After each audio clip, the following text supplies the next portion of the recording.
The Oracle of Omaha's Timeless Wisdom. 10 Money Rules I Learned from Warren Buffett. The Oracle of Omaha turned a small stake into one of the world's greatest fortunes. Not by inventing the next revolutionary technology, but by mastering the fundamental rules of value, patience, and human psychology. Warren Buffett's success isn't a secret, it's a blueprint. For decades, his annual letters and public remarks have been a masterclass in finance, life, and common sense. These aren't just investing tips. They are the 10 unbreakable rules of money that forged his extraordinary legacy. Today, we're diving deep into the DNA of his wealth, from the power of a single dollar saved to the mind-bending reality of compounding. Get ready to fundamentally shift the way you think about money, because if you understand these 10 rules, you stop investing like a gambler and start thinking like an owner. Let's begin. Rule number 1. The first rule of investing is to never lose money. It sounds almost comically simple, but it's the cornerstone of all Warren Buffett investment decisions. Buffett famously said, Rule number 1, never lose money. Rule number 2, never forget rule number 1. But what does this really mean? It's not about avoiding any stock that drops. It's about principal preservation. It's about minimizing the permanent impairment of capital. Let's talk about the math of recovery. If your portfolio drops by 50%, you don't need a 50% gain to get back to even.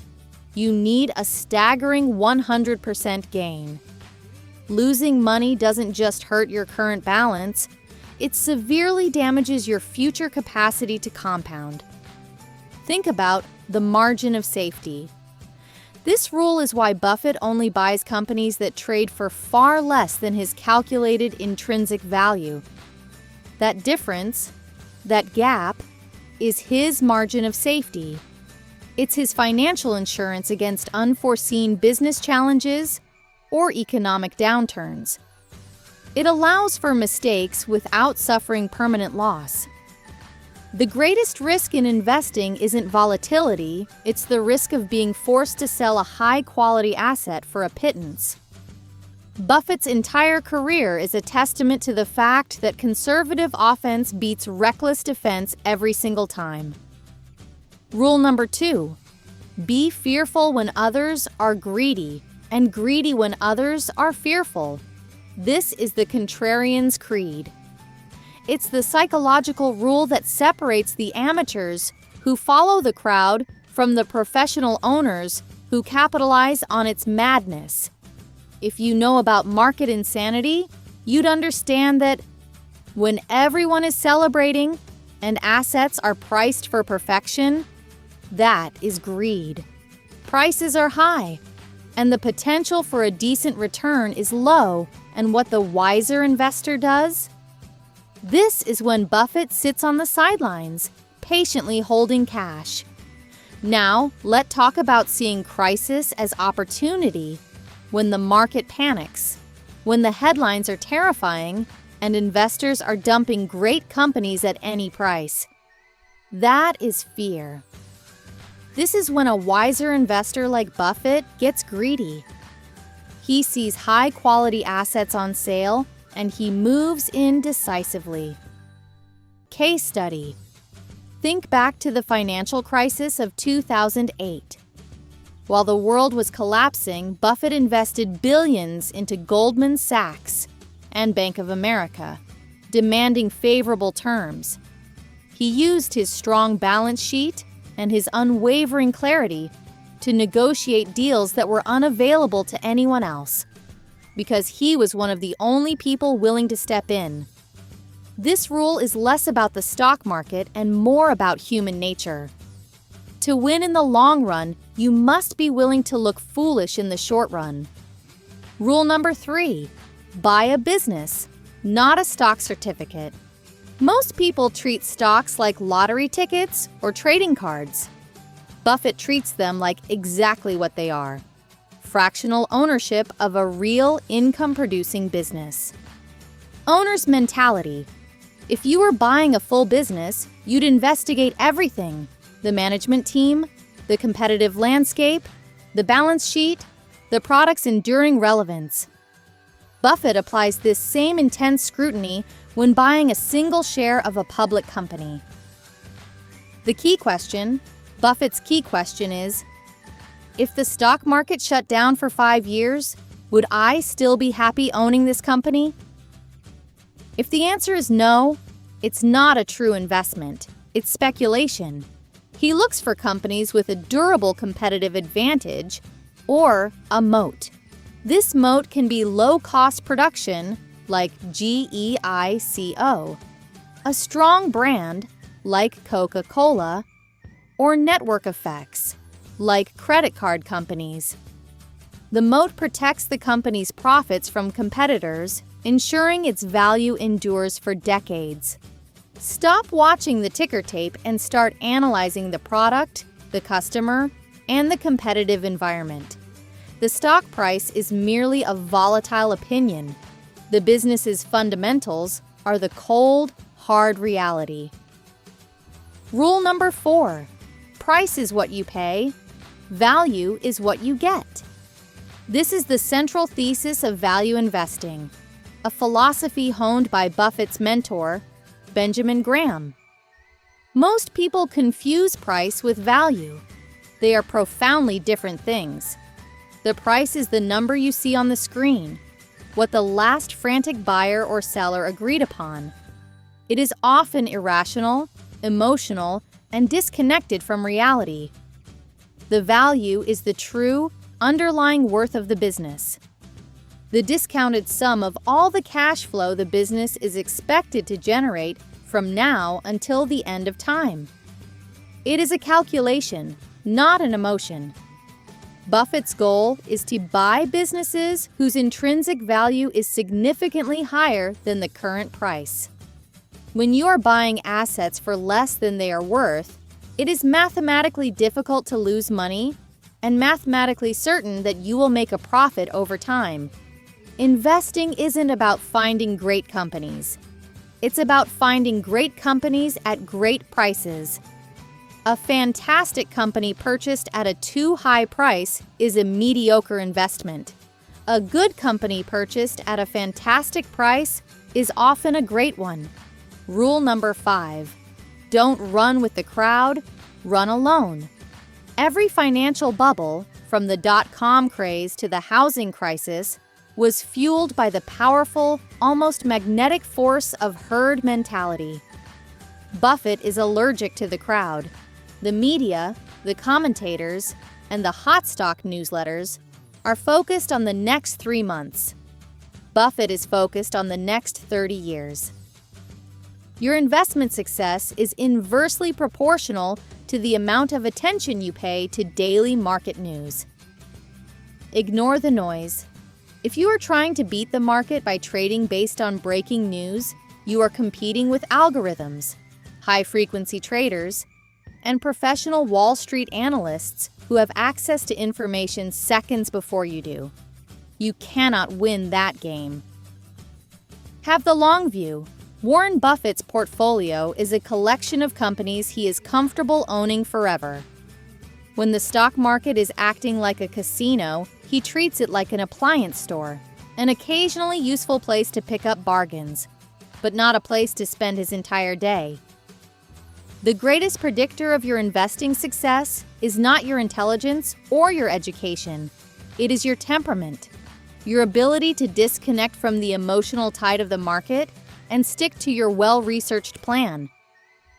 Rule number 6. Beware of the investment banker and the financial advisor. A simple pie chart showing a large chunk for your return and a smaller chunk for fees. The fee chunk then starts to grow larger. This rule is controversial, but it's rooted in simple mathematics. In finance, there are 2 types of people: those who make money with you and those who make money from you. Warren Buffett is a famously low-cost investor. He is skeptical of high fees, high turnover strategies, and complicated financial products. Why? Because every dollar you pay in fees is a dollar that never gets the chance to compound for you. The incentive structure for many financial professionals is to encourage activity, buying, selling, and complex products, because that generates fees. Buffett's philosophy is to encourage inactivity and simplicity, which generates long-term wealth but zero fees for the broker. The best strategy for 99% of people, Buffett's recommended long-term investment is a low-cost, broad-based S&P 500 index fund. This strategy is simple, almost free, and has historically outperformed the vast majority of actively managed funds over decades. Nobody cares more about your money than you do. Financial complexity usually obscures a fee, and simplicity usually saves you a fortune. Rule number 7. The importance of compounding. Buffett's secret weapon. Now we come to the single, most critical concept in Warren Buffett's entire life and career: compounding. Albert Einstein reportedly called it the eighth wonder of the world. This is where his extraordinary success, not just good success, but extraordinary success, is explained. If you look at Buffett's returns, he has averaged around 20% per year over 6 decades, compared to the S&P 500's 10%. A 20% annual return is certainly impressive, but it doesn't seem impossible. So why is he so much richer than everyone else who did almost as well? The answer is time and starting capital. Most people think linearly. If you double your money, you expect the next doubling to take the same amount of time. But compounding is exponential. When the interest you earn starts earning interest itself, the growth curve goes from a gentle slope to a vertical wall. The starting point, a staggering 99% of Warren Buffett's net worth, was created after his 50th birthday. Why? Because the base of his investments was so large that the same 20% return was generating astronomical dollar amounts. When the base is small, $1,000 becomes $1,200. When the base is $10 billion, it becomes $1,200, $12 billion. A $2 billion profit in a single year, all without breaking a sweat. Buffett himself uses the analogy of a snowball.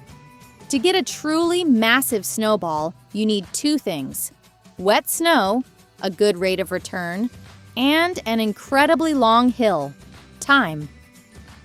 He started rolling that snowball in his teenage years and is still rolling it in his 90s.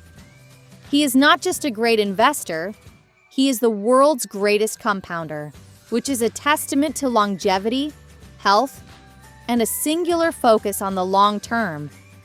The lesson here is profound. The most powerful tools in your investing arsenal are not stock picks, but time and the consistent reinvestment of all your gains. Start early and never, ever interrupt the compounding process. Rule number 8: only invest in what you understand. For years, critics have mocked Buffett for his lack of investment in technology stocks. For just as long, he has been proven right. His rule is simple: stay within your circle of competence. Your circle of competence is the area where your knowledge and experience give you a true analytical edge. If you can't genuinely explain how a company makes money in simple terms, you have no business owning its stock. Buffett prefers stable, understandable businesses: soft drinks, insurance, railroads, and batteries. These businesses don't change much. They have predictable revenue streams. This predictability is what allows him to estimate their intrinsic value with a high degree of confidence. He famously avoided the dot-com bubble because he didn't understand how to value companies that had no earnings and unproven business models. His humility, his willingness to say, "I don't know," saved him from catastrophic losses while others were rushing to chase the next big thing. Never confuse a lack of understanding with risk. If you are confident you understand a business, the risk is low. If you are forced to invest in something you don't grasp, the risk is enormous, regardless of the hype. Buffett rule number 9. It's far better to buy a wonderful company at a fair price than a fair company at a wonderful price. This rule marks an evolution in Buffett's thinking. Early in his career, he was a staunch cigar butt investor, buying deeply distressed, ugly businesses that had one last profitable puff left in them. Buffett's partner, Charlie Munger, helped him understand that buying a truly wonderful business, one with phenomenal economics, a huge moat, and great management, even if it's slightly more expensive, is the better path to massive wealth.